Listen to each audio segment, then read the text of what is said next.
Magnífico reitor da Universidade de Trás-os-Montes e Alto Douro, profesor catedrático Antonio Fontaíñas Fernández, excelentísimo señor presidente do Consello Xeral da Universidade de Trás-os-Montes e Alto Douro, doutor José Albino da Silva Peneda, excelentísimo señor presidente do Consello da Cultura Galega e padriño de doutoramento, profesor catedrático Ramón Villares Paz, excelentísimo señor ex-reitor da Universidade do Miño, profesor catedrático Antonio Magalláes Cuña, profesora catedrática Ana María Nazaré Pereira, dignísima testemuña do meu doutoramento, profesor catedrático Artur Fernando Correia Cristóbal, dignísima testemuña tamén do meu doutoramento, reitores das universidades de Portugal e de Galiza, ilustres autoridades académicas portuguesas e galegas,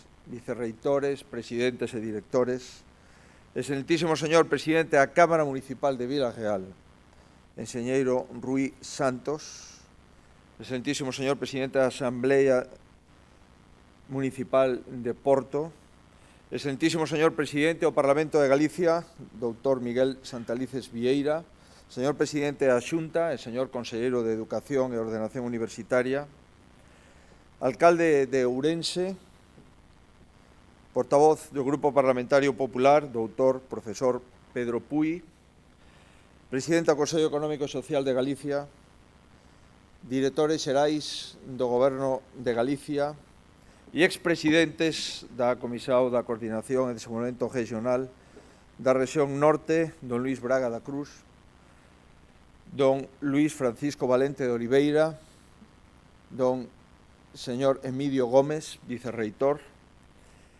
Fernando Freire de Sousa, Arlindo Cuña, señor presidente do Consello de Coradores, Miguel Cadille, miñas señoras e meus señores.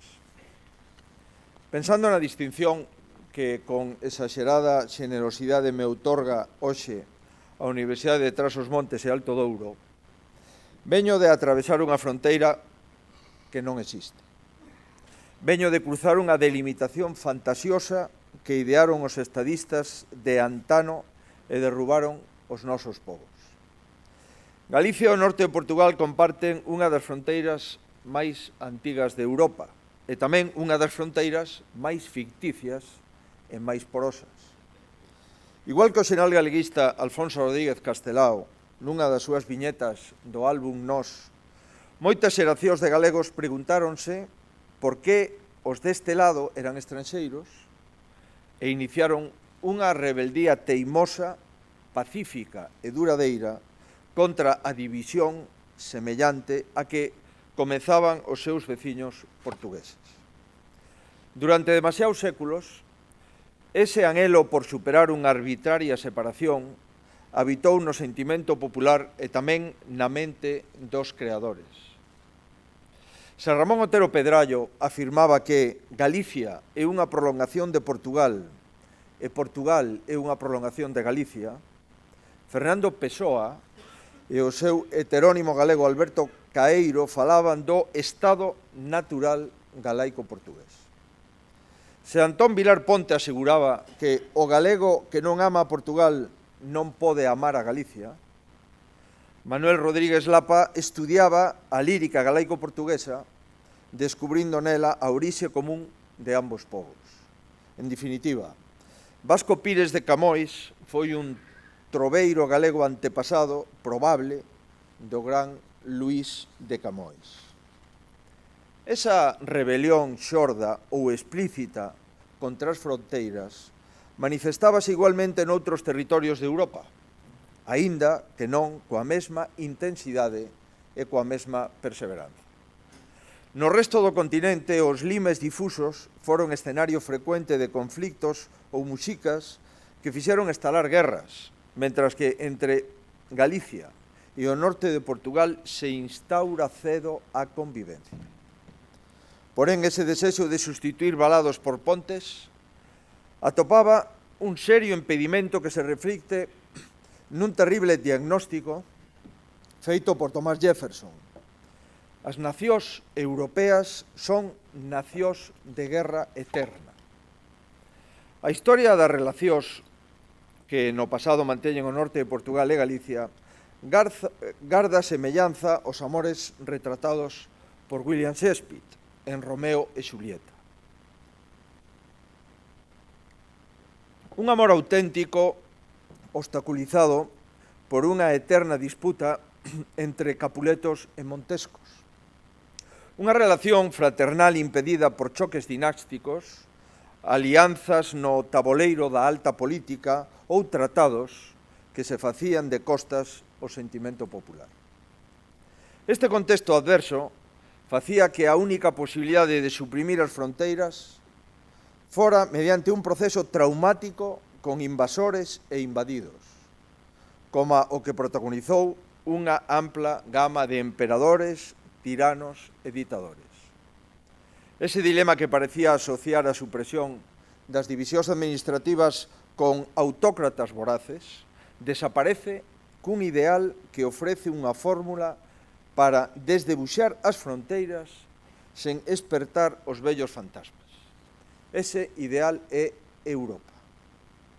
Co europeísmo nado despois da longa Guerra Civil Europea que transcorre entre 1914 e 1945, desaparece un principio que lastraba tanto as relacións internacionais como as relacións económicas. Refírome ao que na teoría dos xogos se chama suma cero, e que supón que a ganancia dunha das partes implica inexorablemente a perda da outra. A Unión Europea refuta esa tese. A Unión Europea demostra que é posible unha relación ganancia-ganancia na que nunca hai vencedores absolutos nin derrotados definitivos. Señoras e señores, aínda que adoita citarse a Constitución de 1951 da Comunidade Europea do Carbón e o Aceiro como antecedente da actual Unión Europea, eu considero que os principais antecedentes están aquí. O Camiño de Santiago e, polo tanto, o Camiño portugués sentan as bases dun espírito europeo que non substitúe, senón que se suma ás identidades orixinais dos peregrinos. E a convivencia transfronteiriza convértese nun anticipo da actual convivencia comunitaria. O norte de Portugal e Galicia nacen e desembocan en Europa.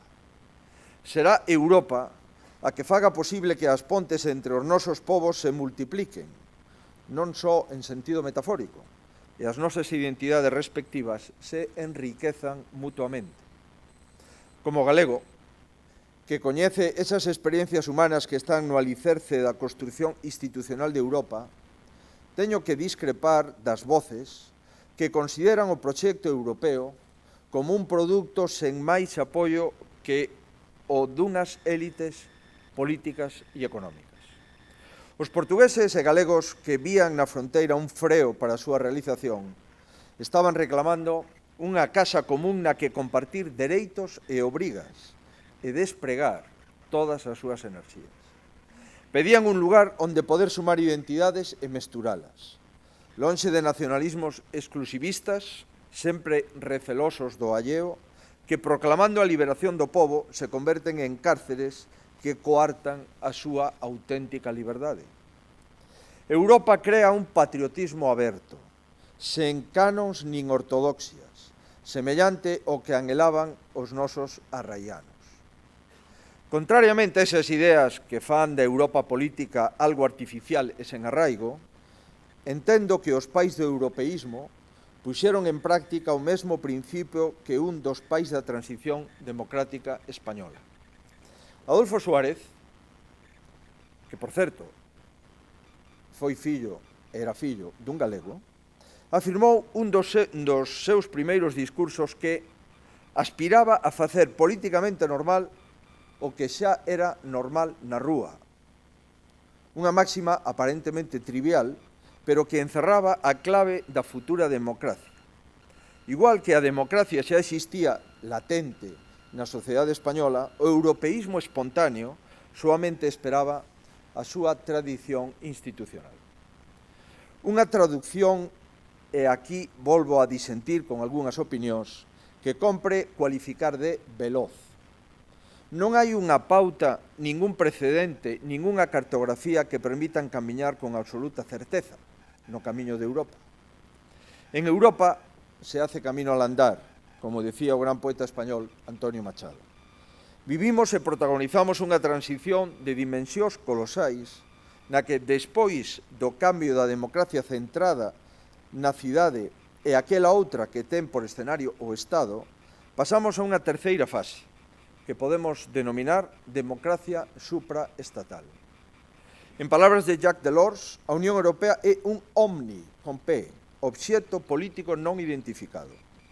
A súa fisonomía institucional suscita unha sorpresa semellante a expresada en 1835 por Alexis de Tocqueville, tras coñecer da primeira man a nacente democracia dos Estados Unidos de América.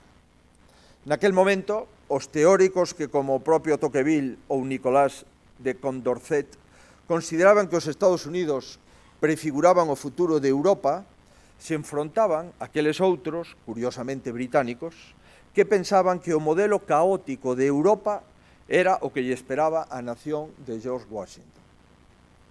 Os europeos estamos inventando unha democracia sen precedentes, pola súa extensión, pola súa diversidade, por esa dobre exigencia de eficacia e participación. Non deberamos incorrer no error de considerar que a experiencia é un fracaso, polo mero feito de que é difícil a súa conceptualización teórica.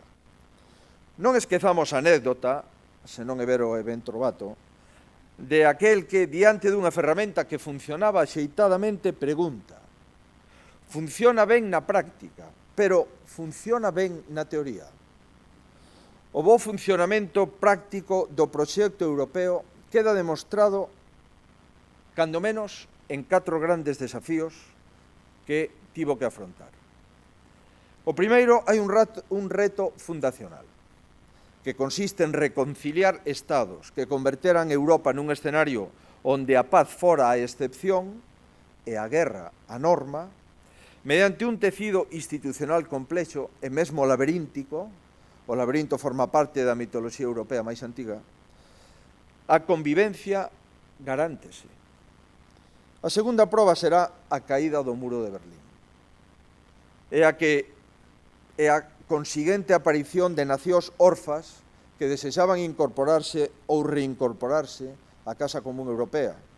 Europa ábrelles as súas portas, igual que antes fixera con povos que deixaran atrás longas ditaduras, como Portugal e España, aínda que esa operación política segue carrexando turbulencias, non podemos dicir de ningún xeito que resultara un fracaso. O terceiro desafío foi a crise económica. A crise económica sería vista por algúns como o epílogo do soño europeo e a quebra definitiva dos vencellos entre os socios da Unión. Non o foi. Houbo debates intensos, unha tensión constante entre o rigor e a flexibilidade nas medidas, pero finalmente os negros augurios non se cumpriron. Tras ese terceiro reto, chega o cuarto, o reto dos populismos e nacionalismos, que teñen en común a súa radical eurofobia.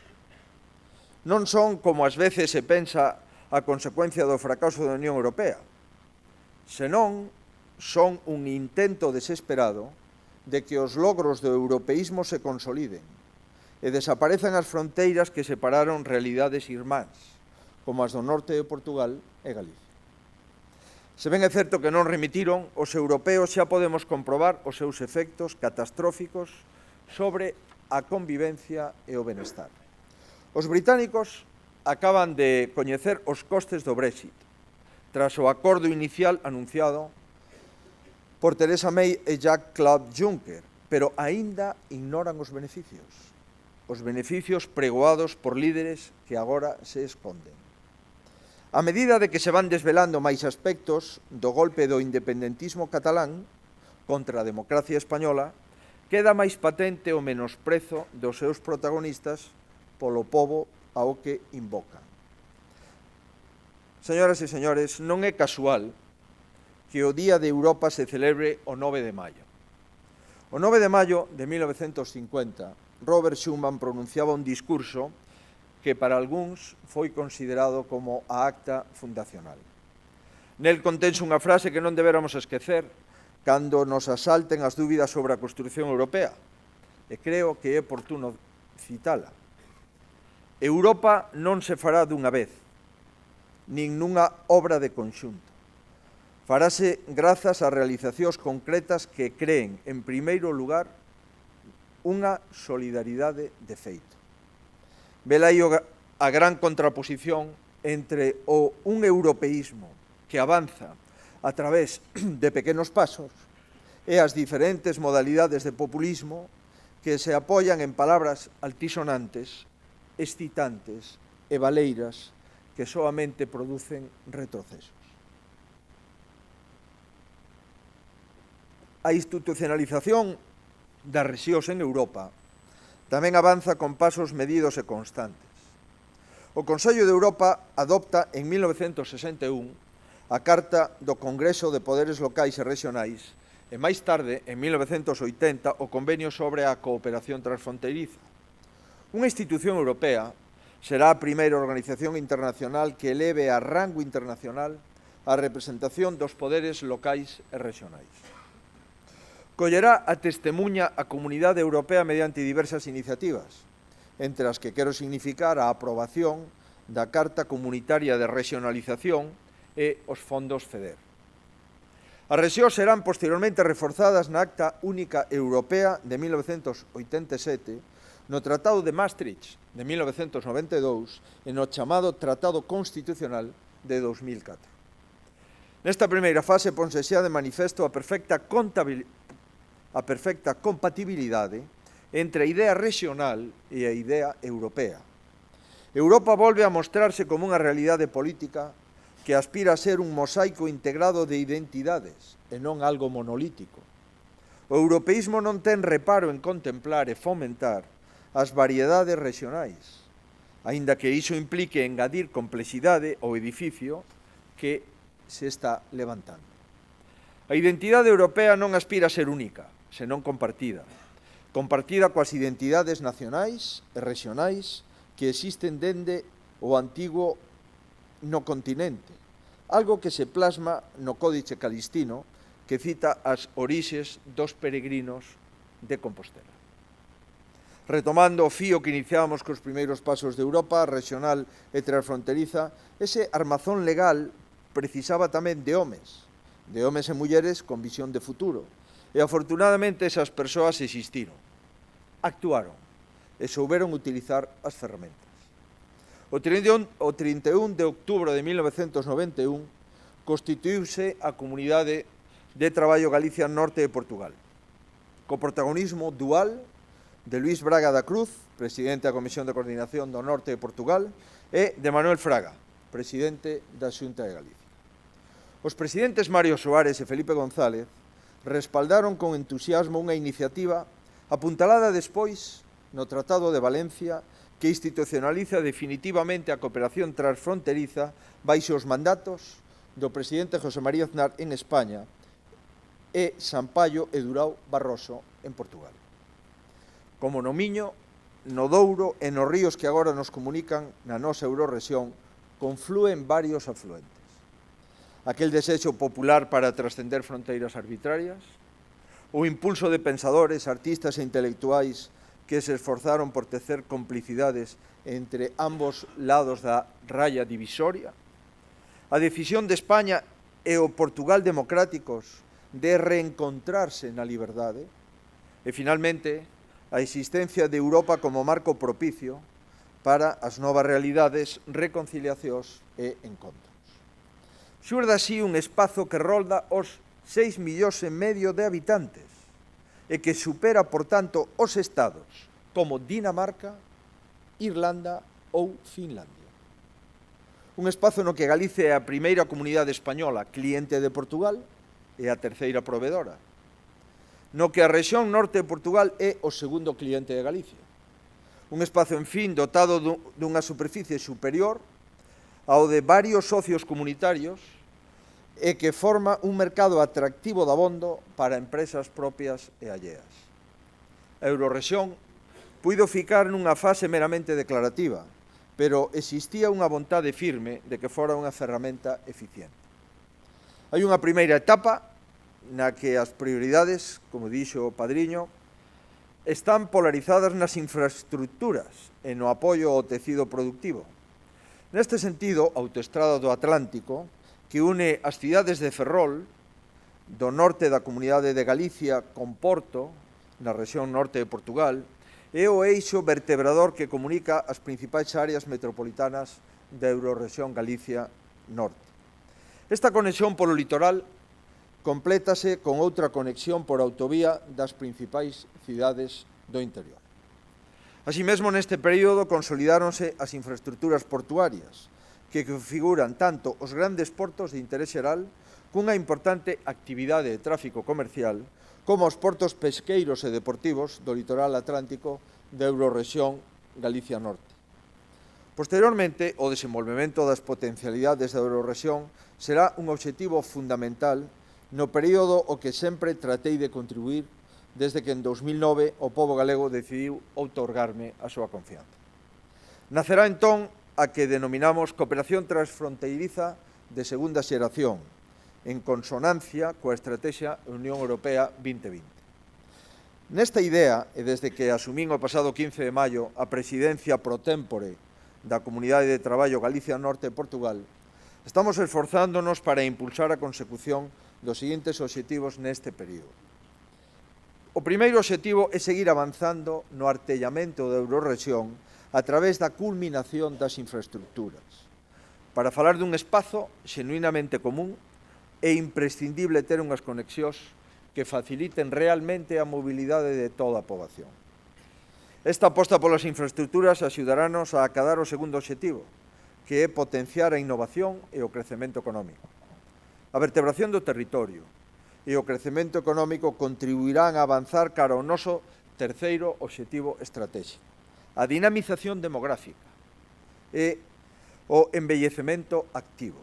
A Eurorrexión vai reclamar sempre ante Europa que a demografía sexa unha prioridade política que se reflicta nas políticas de cohesión. A resposta que deamos ao desafío demográfico perfilará a Europa do futuro.